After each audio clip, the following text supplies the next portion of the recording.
Lubos-lubos ang pasasalamat ni Diwata kay Rosemar dahil sa ibinigay nitong bahay at cash na 1 million sa kanya. Mismong si Diwata na rin ang nagsabi, na talagang magbabago na ang kanyang buhay, dahil nasa ibinigay na regalo sa kanya ni Rosemar. Ipinangako naman ni Diwata na talagang gagamitin niya sa pagnenegosyo ang nasabing pera. Nabalitaan ko na nagpapahinga lang daw siya dito sa sasakyan, kaya ayan. Rosemar, maraming salamat po, naiyak to ko, sobrang saya po kasi pangarap ko talaga magkaroon ng bahay. Tapos hindi lang bahay, yung binigay mo madam, may pera pa, so maraming salamat po. Mababago na po talaga yung buhay ko. Thank you so much.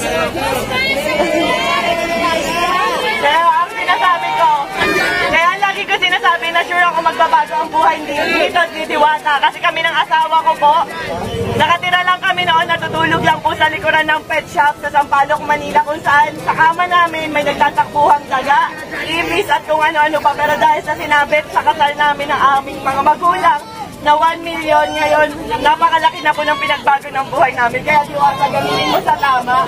Yes, ma'am, maasahan niyo po na gamit natin ng tama. Kung nagamitin ko po sa pag-negosyo ko, hindi ko, itatabi ko po yung pera, siyempre po may future. Yes, kasi alam nyo guys, sa pagpapare, sa totoo lang, oo, aminado ako, gaya-gaya ako.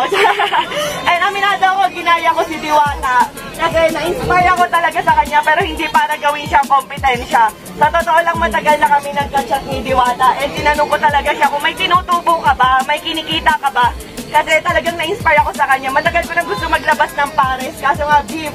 Eh, ang tagal pakuluin. Pero nung nagka-idea ako sa kanya na, pwede pala yun karne, pork, ganyan, tas ang dami namin nabibigyan ng trabaho. Ang alam ko, 80 katao mahigit ang trabahador ni Diwata. At sa akin naman, nasa 50 kasi, hindi nasa 100.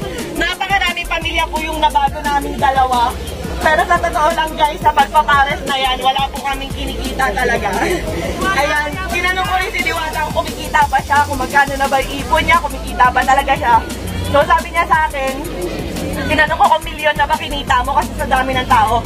Hindi raw, malayo pa, pero ngayon instant milyonaryo ka. Yeah! Comment nyo po ang inyong masasabi sa tag pong ito mga ka-YouTube at mga ka-Facebook.